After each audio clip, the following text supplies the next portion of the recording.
Hey, it's Adam. Avalon Auto Alpharetta, Georgia. Avalon Auto Off-Road builds on YouTube and Instagram. Please subscribe if you like this kind of content. I deal with a lot of GX470s. If you've watched any of my videos, you know this. Right now I've got 10 and probably 3 of them are leaking water in this rear cargo area. So I've got multiple other videos on changing out these rear belt moldings. We had this one already changed out because we had to repaint this quarter panel. Body shop removes the window. Go ahead and replace that in silicone for me. I'll do the rest of them. Got it back from detail. Telltale sign is when the trim's on, you'll see corrosion starting on these bars and even on these nuts here. So you've got to disassemble it. I've gotten a lot of calls over the last few months, people that have experienced water leaks. They've seen my belt moldings. They're like, how do we get everything out and dry? So if it's not that bad, and you can check from both sides, the rear, you've got a trim piece here where there's 5 screws. You can get the caps off with your fingernails generally. There's going to be a cap here, 10 millimeter, 10 millimeter, 10 millimeter, 10 millimeter body clip. You'll just pop up. Underneath these, you've got to take your 3rd row out, flick up the little covers. There's going to be a 14 millimeter, 14 millimeter, 14 millimeter for your seat. Belt anchor on both sides. You've got to take off. On this one, you don't have to take off your moldings or your net retainers. Over here you've got 2 covers to pop off on this little step, and there's a 10 millimeter, 10 millimeter, another 14 millimeter here with the seat belt. And then pop this trim off because it locks into the bottom of this quarter, and it will remove everything.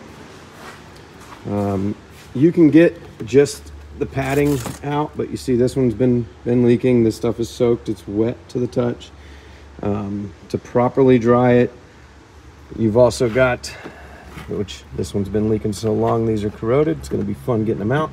But a Phillips head and a Phillips head on both sides.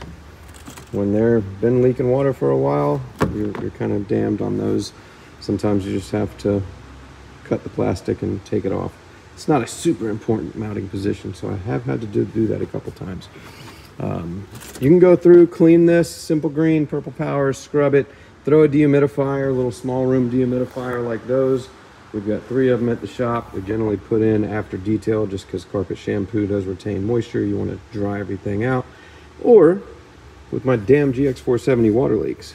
So this one, we're going to have to do some sanding, correcting, rust reformer type paint just to treat everything. I don't want this cancer to spread. But if you've got to do it all the way, you'll pull these out. Basically, this whole panel will come out and you can properly dry. Because back in the nooks and crannies, if you throw a dehumidifier, it'll probably get back there.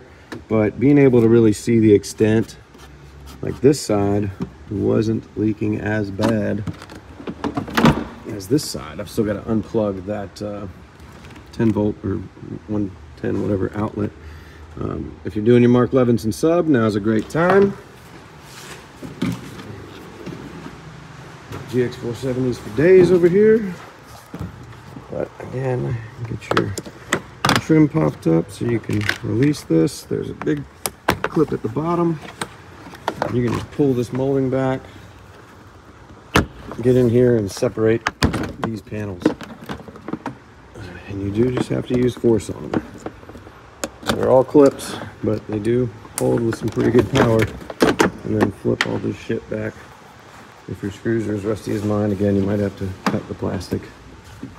But then if you're doing your Mark Levinson sub, might as well 10, 10, 10, 10 plug.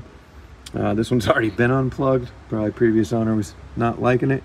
You can see this side is the culprit for the belt moldings. You can see some evidence, some witness marks there. Generally you'll see, yep, you see the dirt that's piled up on this sub from it leaking down onto the top. You see some witness marks there. So we're going to correct it. These quarter belt moldings are freaking prone, unfortunately. They just don't hold up over time. You know, when you start seeing your belt moldings falling into the channel and just, you know, flapping around, you know, this one's got bad ones all around. When this starts happening, change them out because they will leak water. Your doors aren't the biggest culprit, but these, again, my other videos, 3 clip holes, they'll break down the little foam pad does not hold water anymore. This is the original. Let me see where the new one is. Again, I've got other videos on how to change these. So these are OEM. My other videos, I believe, has the part number breakdowns on them. But they're from the Prado, which I order them from Part Soup with a Q. Price has gone up a lot over the last few years, but that's your rear quarter. And these clips that retain it are your culprit for water leaks. When I redo it, I put silicone and smear it around that foam pad so that seal holds itself. But anyway, disassembly. I'm gonna let this bake in the sun, pressure wash it, simple green it, bake in the sun again. I generally get some bungee cords and hang it up by these holes or by these holes, depending on what tears, because that thing holds more water than you'd realize. But Adam with Avalon Auto, resolving issues on these things. This one's gonna be a cool one when it's done though. Tell you what, GX470 water leaks.